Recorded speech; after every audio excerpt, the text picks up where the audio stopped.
What's up, everybody? Today on this segment of Graph Talk, I've got a gentleman on the phone here I've been a huge fan of for years, and Friends and Billy Madison, especially Planes, Trains, and Automobiles. I've got Larry Hankin on the phone. How are you doing today? Well, I'm doing okay. I'm sequestered in place, and that's about it. I don't go out much because I have gray hair, so I'm a little paranoid. But other than that, I'm fine. Yeah, I can understand that. I think there's a lot of people that are kind of hunkering down too. yeah, yeah. Uh, in your career, I guess you could say, is there anything that you could say or that you could think of that would might be weird, out of ordinary to maybe yourself or just to maybe like the general public out there? In my career in show business, but pretty much everything is weird to me. I I yeah. I mean, they don't. It's not a normal life in show business. It really isn't. So it's all pretty weird. I don't know what you want. I don't know how specific you want me to be. I mean, there's just millions of stories and stuff. But like meeting the directors. To me, I was just talking about this the other day to somebody that hmm they were asking me who was my favorite. Who was I a fan of? And Exactly. I mainly my answer was, and you also asked me that question. If I could get anybody's autograph, that was the one of the questions you asked me. hmm Yeah, well, if I could get anybody's autograph, it would be two main people and a lot of other people. I'd like to get Michelangelo's autograph and Picasso's autograph. I mean, that's the extent of my fandom. I tell you, here's a fan story. I used to be a fan, and then I got out of it because of something that I did as a fan, and I felt really bad about it. I was walking on the street in New York many years ago when I was of fan age. I don't know, about between 18 and 22, I guess. I I don't got remember you. exactly. And I was walking down the street and out of a hotel on the Upper East Side, I guess. I just walking with a friend. Oh, we were near Central Park, so it must have been around 57th Street. There are a lot of expensive apartments. And I was walking down the street and I saw coming out of a building Burt Lancaster, who was a hmm big favorite of mine when I was a kid. Um, Coming out of a building with a woman. I don't know, could have been his wife or something. But I noticed, and he was about half a block away. But I noticed that he had gray hair, and he was older. He seemed to be not walking, not striding along, but kind of walking. I thought, well, he's kind of old, but I got to meet him. I got to meet him. Oh yeah. So I started to run towards him. Now I'm hmm between 18 and 22, and I'm running really fast to catch up to him, and he heard somebody running towards him as I got close to him, and he whirled around and he put his hand up, and he had this look of fear and shock on his Oh face, no. like somebody was coming to hit him or rob him or kill him. But that was and I just stopped in my tracks and I looked at him and I saw it, and I was just standing there and I said, "Oh, excuse me, I'm sorry." And he said to me, "Don't you ever run at anybody like that again, ever." And I thought, wow, man, I really scared my hero. I mean, at the time, he was my hero. And that was it, man. That fan, I was never a fan again because I never wanted to do that. And nobody's ever come up to me and scared me. But but sometimes, and it's very rare, but sometimes people, fans don't. They assume. I guess I was assuming when I was a fan, that Yeah. everybody runs up to him and everybody does this and I can do that, blah blah blah. And he's used to it. And no, man, he was just an elder gentleman who was just scared out of his wits, man. Yeah. I never wanted to do that. Yeah. So sometimes fans do that. So that's the kind of weirdnesses I see in show business, not the famous, kind I of understand. stuff. Yeah. You know. Yeah, and yeah, as somebody who I do I try to if I see somebody famous, I'd like to have the picture with them or get their autograph, but at the Yeah, same yeah, time, I'm very cognizant. Like if I were to see you out, sitting at a table eating dinner, I'm not gonna come up to you and ask for your picture. I'm not gonna, ask you who your, favorite, star in Friends was, or ask you for your autograph. If I saw you walking, I'd probably be like, hey, would you sign this for me? But I can Well, completely yeah. see where you're coming from. I mean, it's just the difference is the assumption in the fans, head about, well, this guy's been in my living room, all my life. I've been in all these movies, and Burt Lancaster was in all these movies, and I used to watch him. So you see him a lot. You see whoever, her, him, and so you make an assumption. Oh, I know this guy. No, you don't. Yeah. And he knows me. No, he doesn't. Or she. Exactly. So yeah, it's just the assumption and the way. One time, and then I had a lesson about the other end of it. I was eating in a restaurant here in Hollywood.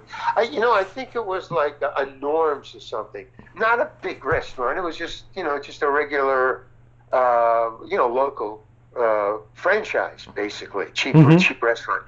And there was Walter Matthau was in another booth with obviously with his family, and he was eating.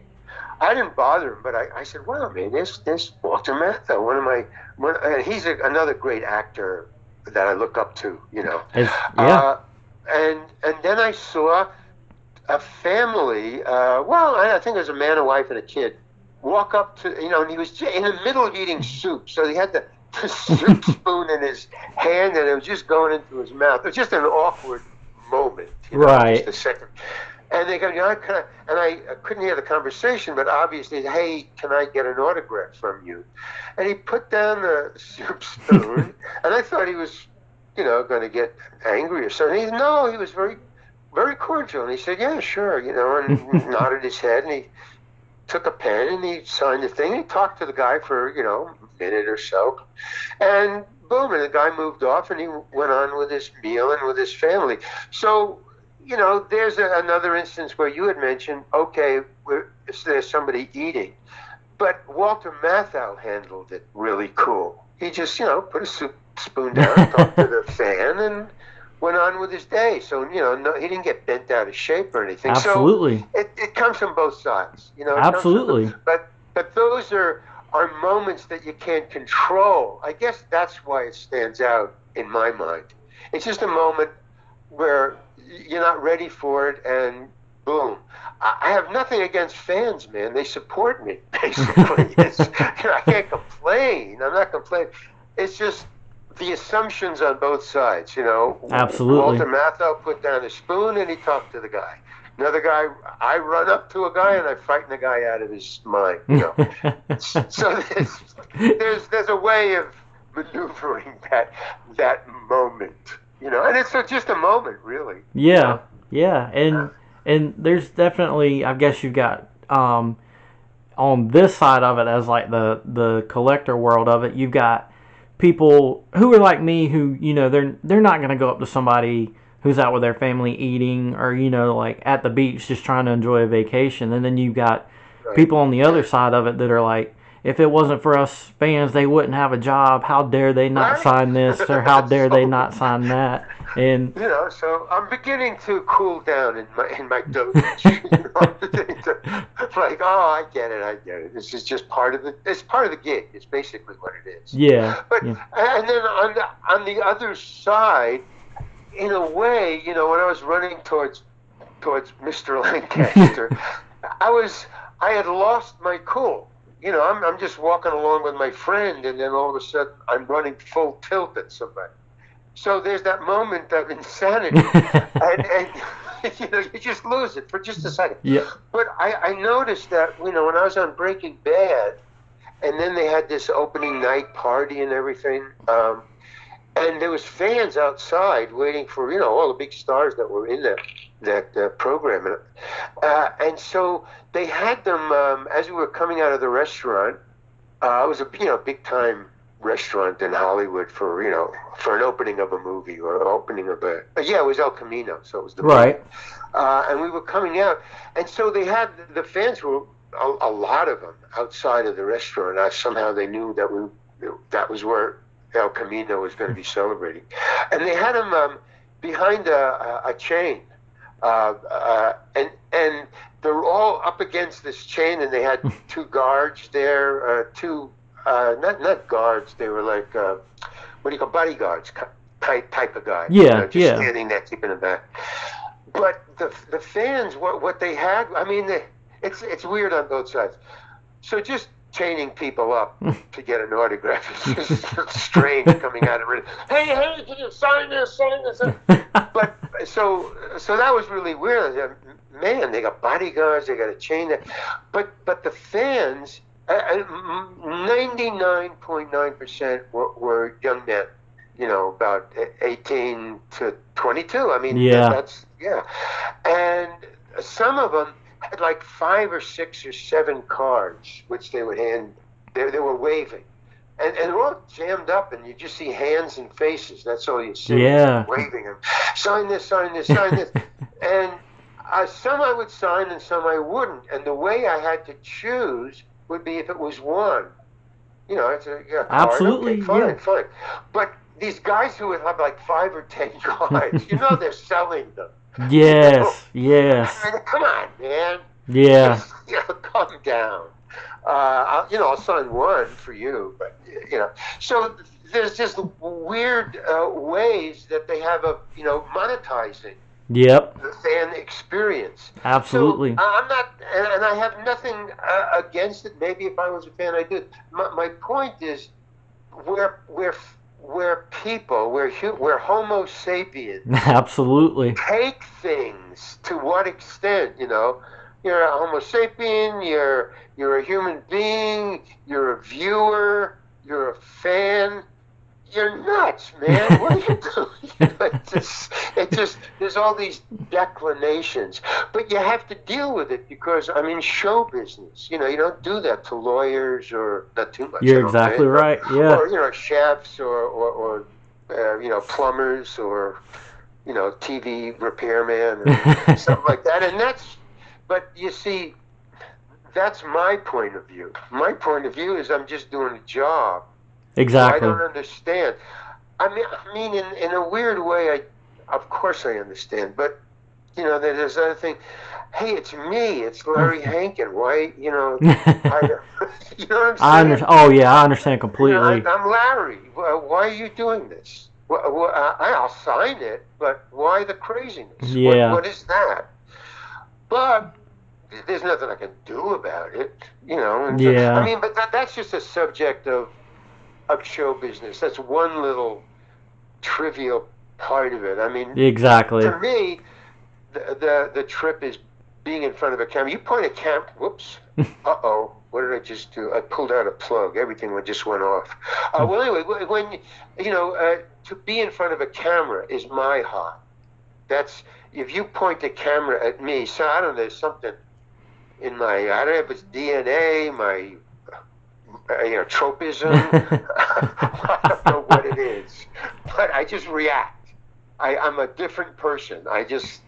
Something happens, and I noticed this in parties. I'm just talking about general birthday parties. People, I remember, when I used to have birthdays. I don't have birthdays anymore. I stopped having birthdays. It seemed pointless. At a certain age, it just seems pointless.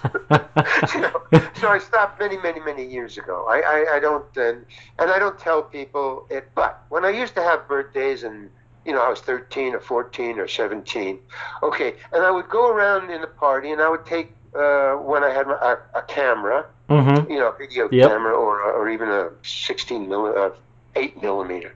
I would film the other people in the party, my party, and you would notice you point the camera at them, and all of a sudden they would change. They would get a little bright-eyed and bushy-tailed. They put their arm around somebody, and they and they'd shove a beer can in their hand towards the camera. They toast the camera. They would change, and I noticed that about me as a quote unquote actor. Mm-hmm. Yeah, you point the camera at me, I'm on. For some reason, Yeah. I've toned it down now, so I don't do that. It was a reflexive action. It really was for me. You point the camera at me, and I would perform in some small way. I don't Yeah. do that anymore. But that's another weirdness that I notice about cameras and either fame or not Yeah. fame. That's weird. I can definitely agree with you on that though, and just not really thinking about it at the time, but now that you say it, as far as like being around people and just like even if it's just like a cell phone, as far as like taking a Yeah, picture yeah, or yeah. whatever, people they do act differently. I've never thought about it that way before. Oh, yeah. Well, yeah. I always think about, well, this is because one of my jobs is to be in front of one a camera. So yeah, it's at the forefront of my mind.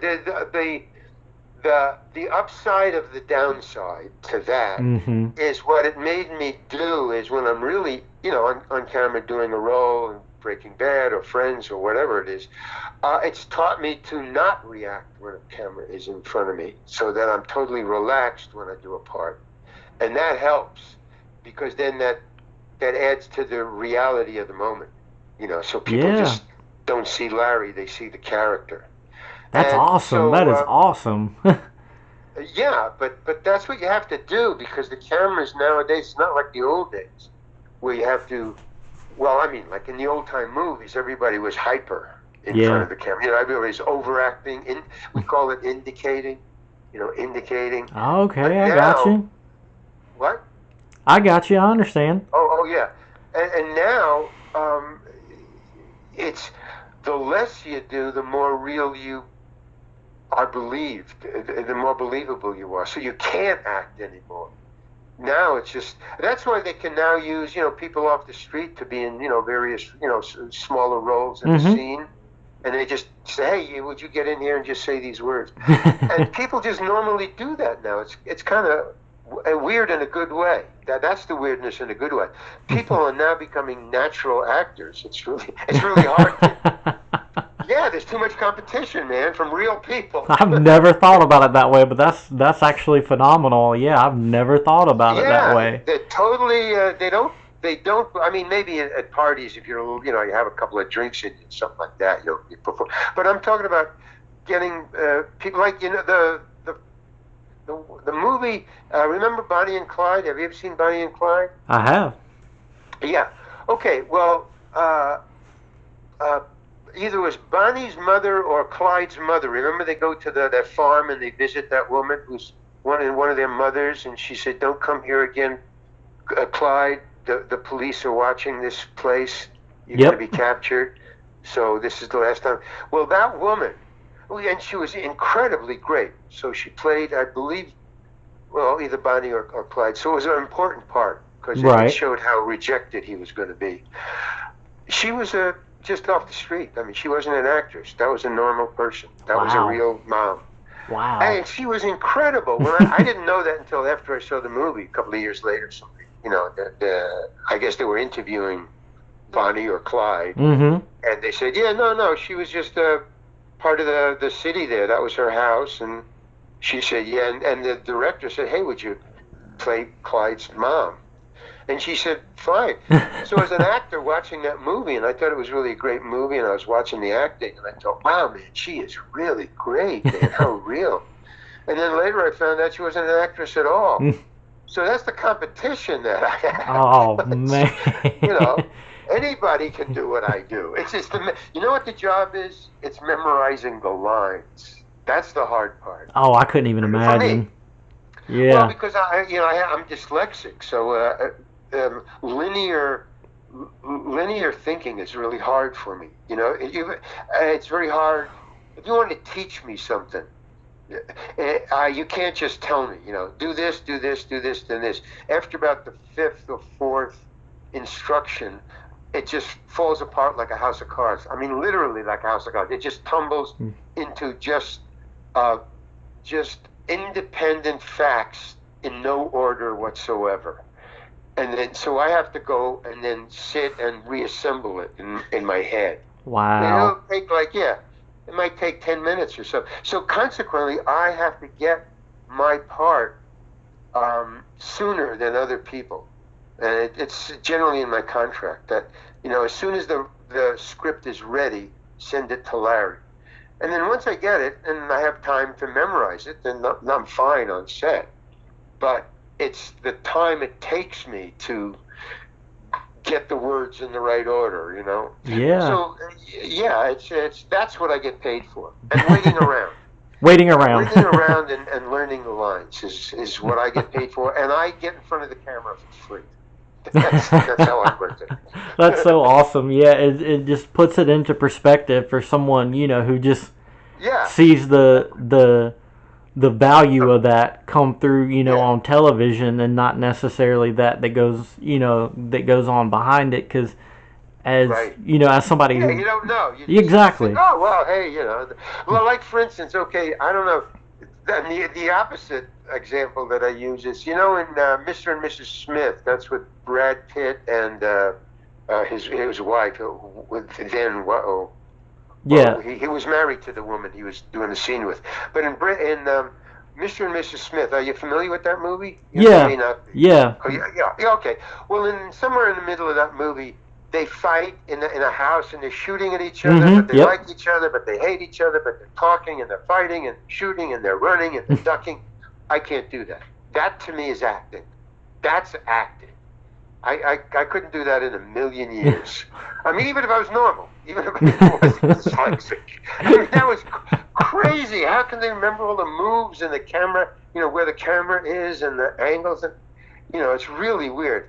I mean, I remember when I did El Camino, Mhm. all I had to do was just walk around the car and talk. Well, I pulled up in that truck and then I walked around the car, and I'm talking about what I was doing is I was checking to see if it had an alarm on the car. So I had a little mechanism in my hand that can report on alarms in cars. So I'm just walking around the car and just talking and pointing the thing at it. And then finally the alarm, the little buzzer goes off, and I said, I can't take this car. It's got an alarm on it. And I just split. So that's it. And so all it is just one long walk around the car once. That's it. But the camera, they had three cameras on me, just on me, walking around the thing. And one of them was on a dolly, so it was moving while it was watching me walk around. The other two were stationary. One was a close up, and one was a long shot. And while I was walking around, I went up on my lines, which all actors do every once in a while. You just forget your lines. I mean, it's just normal. Yeah. So when I went up on my lines, one of the camera operators, the guy behind the camera who was actually running the camera, not the cinematographer, he comes up to me and he says, "Hey, when you pass this spot, when I come around on a headlight," he said, "Could you lift the thing in your hand, that little thing in your, up a little higher because it's falling out of my shot, and could you?" And then he gave me some other direction. So he was directing me for the framing of, you know, for the frame that he was Mhm. looking at, and he wanted to get all the information into the frame. And I never even thought about that. So even though it was just a simple little walk around, each one of the camera guys, each one of the cameras had a different frame. So in a long shot, I didn't have to move anything. I mean, he had my whole body, so it didn't matter. But in the close up, I had to lift that thing, you know, above my belt to get in his shot. And the other guy was just on my face, so he wanted me to turn profile so we could get a profile on my face because he had a full of my face in another shot. So there's three different cameras, three different framings. I had to do three different things. For just to walk around once, you know, it's just so. I mean, it's not as simple as people think, and you Oh know, yeah. especially if you know, got some learning challenges.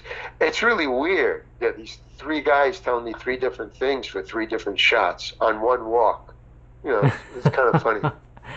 Yeah, I've got you, and it always cracks me up to hear to people say that, oh, I could probably do that, or I could probably do that, and it just blows my mind that people that are like, oh, I could Yeah. probably, oh, he Well, just you walked around the probably, car.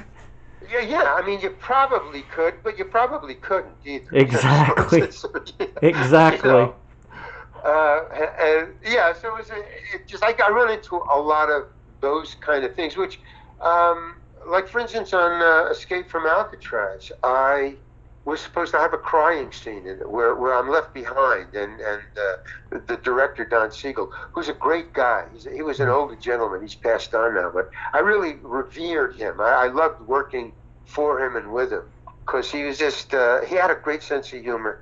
But at one time he was always putting me on, which is what he said. I said, "Why are you always putting me on?" He said, "Well, one, it was a." He didn't say this, but I just assumed it. No, he kind of liked me, and I was kind of naive and kind of didn't know what was going on really, so he was like a grandfather to me. I was a young kid then. So he was putting me on as a gesture of camaraderie. I Like got a you. Yeah. grandfather, like a grandfather would put you on. Not angry. So one time he came up to me and he said, you got your crying scene is coming up. And I go, yeah, I know. And I wasn't thinking about it because, frankly, just between you and me and everybody who's listening, I don't look at myself or relate to myself as an actor. Because of that Mr. and Mrs. Smith thing. I mean, I can't do that. That's and I don't want to either. So, Yeah, absolutely. Yeah. It's too much. Yeah. Just let me do a walk on. It's fine. It's okay. The money's good. I'm fine. I got other things that are I can do. So he said, the crying scene where I'm left behind. I go, yeah.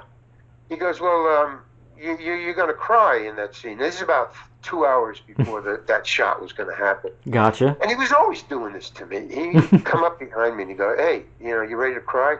And I go, well, no, it's 2 hours from now, right? He goes, yeah, but it's an important shot. I mean, you're going to cry, right? I go, I hadn't even thought about it. And frankly, I couldn't if I wanted to. I don't know how to do that. That's like a learned thing. You got to go back into your past, think of something, You got to sad, dig. Yeah, you got to dig, exactly. So I go, well, yeah, I guess. He says, you guess? I think you better. And then he starts the put on, which I took him to be very serious. He says, you better go back into your dressing room and start slapping yourself around because I need you to cry in that scene. Oh, wow. And he was really serious. I go, oh, okay. So I was playing cards at the time. I said, hey guys, I gotta go in and rehearse this thing for Don. So I split, and I couldn't manufacture that crying scene. So, but I wouldn't cop to it. If he said, hey, you're gonna be okay. Yeah, I'm gonna be okay. And then when the scene happens, if you'll notice in the scene, and there's no reason why you have to go back and look at it, but anyway, they shoved the camera in my face. It's called a choker. It's so close that all they got is from my Adam's apple to the top of my head. It was just my face filled the screen. The camera, this big Panavision thing, is it's about, I don't know, 12 to 8 inches from my face. This huge lens in my face. And I'm now he's going to say, okay, you ready to cry, Larry? And I go, oh, yeah, I'm ready to cry. I wouldn't cop at all. And he goes, okay, and rolling in action. And I'm going, nothing. It's not happening. He waited about 10 seconds. He could see it's not happening. He goes, cut. Okay, Charlie, bring it in. So this guy, Charlie, comes over. He's one of the crew, Yep. And he just walks over. Those old perfume bottles? In the old days, they had a little squeeze bulb on the top of it that sprayed out stuff. So he comes in with one of these. This guy walks in with this old-fashioned spray perfume bottle. And he just comes in, and he sticks the spray bottle right off camera, but in between this 8 to 12 inches in between me and my nose and the lens. He just sticks it in right off camera, just a nozzle, and he squeezes it. He goes, and then he walks away. And I start to tear up like crazy. So he says, action. And I go, and I'm crying. And he says, cut. And Don goes, thank you very much, Larry. That was really a great performance. Thank you. Moving on. And he just sets up another shot. And I go to the Charlie, and I go, what the hell was that? He says, it's wintergreen. We sprayed it. Anytime an actor needs to cry, we just spray it in his eyes and tears flow. I said, so Don had known that from the time he was standing behind me at the card game. He knew it the whole time. He knew he was going to spray my eyes. But for the 2 hours he put me on about, hey man, I really need you to cry, man. You can go into the dressing room and slap yourself around. So I mean, that's what you have to deal with too. It's just people. That's phenomenal. If you're new to they just put you on. And if you, the other thing is when I got, that was in Escape from Alcatraz. Yeah, that was in the beginning. They don't shoot it in order. So about 3 weeks later, because I was on that for 3 months, I was on Alcatraz Island. About, I don't know, about 3 or 4 weeks later, I got to put on Clint Eastwood, and I didn't know if it would work. I just walked out of the shop. I just said, Clint said, well, he did it to me. And I think he was just serious. I was in a scene with Clint Eastwood, and after each shot, Don Siegel would come up to Clint Eastwood, and it's just me and Clint Eastwood in this scene, whatever it was. But he always would come up to just Clint and say, how was that for you, Clint? And Clint would say, it's fine. And then Don would say, okay, moving on. And he wouldn't even look at me. Neither one of them. I was just standing right there like I'm a non-entity, and I was getting insulted. Now, he was doing it to all the other actors, Don Siegel and Clint. I mean, he wouldn't look at it. He would just ask Clint. He would say, is that okay for you? And Clint would say, okay. And then if Clint wanted to do it again, he'd say, no. If Don Siegel wanted to do it again, Clint would want to know why. Because Clint only wants to do a scene once. And if you want to do it again, like if there's a camera shake or, light blows out or something like, or the director wants to do it again, Clint wants to know why. He'll say, all right, why are we doing this again? And then Don would have to say, well, the camera jiggled, it fell off the tracks or whatever. And then he'd say, okay, fine. But he had to have a reason. So one time he comes up, and it's just me and him, and Don Siegel goes, let me see. Oh, I don't know how, I keep on getting this mixed up. I think Clint said, yeah. He said, I said to him, I butted in. That was what it is. That Don Siegel comes up to Clint and he goes, how's that for you? And Clint says, that's okay for me. And I just finally decided to speak up, just say something. Right. So I said, well, I'd like to do it again. I think I can do it better. And Clint just looked at me and he said, well, I can't do it better. And he walked away. He walked away. And the crew just broke up. Just laughed like you did. It was very funny. But I got really insulted. Oh, no. Because he made a fool of me, right in front of everybody. I get that. That was what I thought. That's what I thought, anyway. Okay, so it took me about a week and a half, but I remembered that. And I kept it, I kept that anger. And one day, it just happened. It was just a coincidence, and he used the same words. And Don Siegel comes up to him, and he goes, how's that for you, Clint? And Clint is the exact words he said. He said, I want to do it again. I think I can do it better. And I said, well, I don't think I can. And I walked away. But there was total silence, man. And I thought, oh, shit, man, I'm going to get fired. But we were on Tier C. Now, on Tier C, there's a big drop-off there. That's just a walkway, right? And on one side of the path is the cells, and on the other side is a drop-off of, it's the third floor, the third tier. Right. So all I could do was walk either one way or the other, down that way or down that way. And the camera was in front of down that way, so I only had one way to walk. Down just this long fucking walk down this tier to the door that was about, 100 feet at least down there. But I kept walking because I thought, I'm fired, but I'm not turning back. I'm sick of these people putting me on. I got you. So I just kept on walking. I said, I'm fired and I don't care. I'm not an actor. I'm a stand-up comedian. And I just kept walking.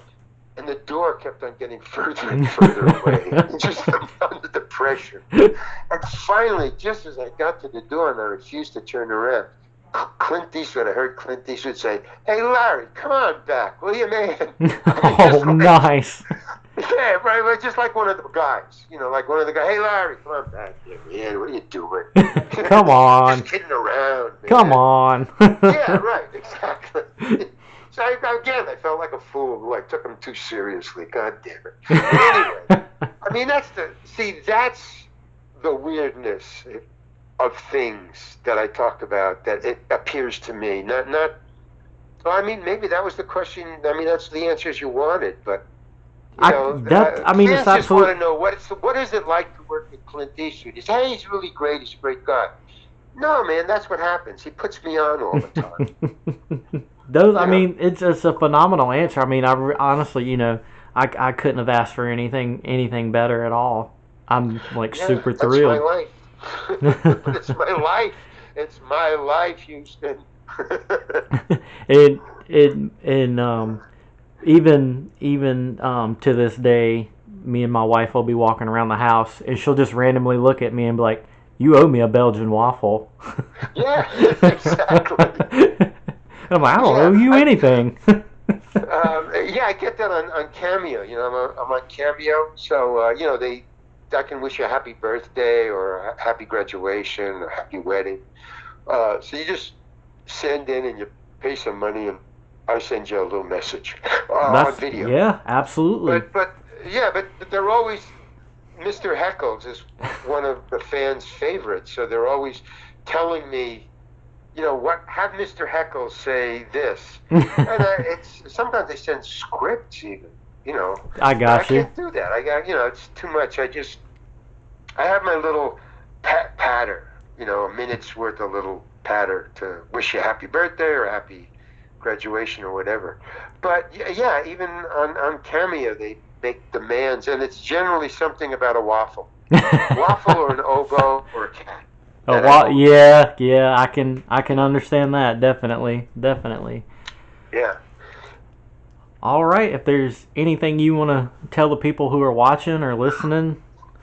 Oh yeah, well I could tell you that if you like me or you like the characters that I do, I have a website. It's called thereallarryhankin.com, and even that's weird because somebody already bought larryhankin.com, and they're holding me up for money. They're trying to. It's a hostage. Oh my I Lord! refuse to pay. So that's why I have thereallarryhankin.com. The real Larry And on Hankin. that, yeah, you can buy. I have T-shirts. I have paintings. If you have a studio and you need something on the wall, I have 4 by 5 feet paintings and prints up on the wall. They're on the site. I got all my film shorts. I make little comedy film shorts. They're up on there too. And my bio and just stuff about me and my parts. And yeah, so just go to thereallarryhankin.com and just browse. Just browse. Really just cool. just sit back, relax, and browse through. Yeah, and you can get or buy a T-shirt. They're really cool. Check them out. There's about, I don't know, I guess like 14 or 20. Oh wow! And then the paintings are about 44 paintings on them. They're really great. That's awesome. Yeah, absolutely. I'll include. And then also I'm going to write a book, and then I'm going to make. I've just finished the screenplay that I'm going to do. So that's what's coming up in next year. That's absolutely awesome. Anybody can be on the lookout for that for sure. Cool. Okay, well, I guess thank you very much, Houston. I really enjoyed talking to you. No problem. It's weird. I mean, I'm going to talk about this as a weird interview. Those are all weird. I want it. If I will accept weird because that means it's different, and I'm trying to be different. Exactly. So I will take it. Definition of weird, yeah. It's just different, man. And I can't thank you enough for taking the time to speak to me and just kind of help me bring my vision of this side of the I guess the celebrity and athlete world of the autograph side of it, and I just really appreciate you taking the time to talk to me for sure. Okay, well, thank you very much, Houston. I really appreciate it. I enjoyed it too. Take it easy. All right, thank you.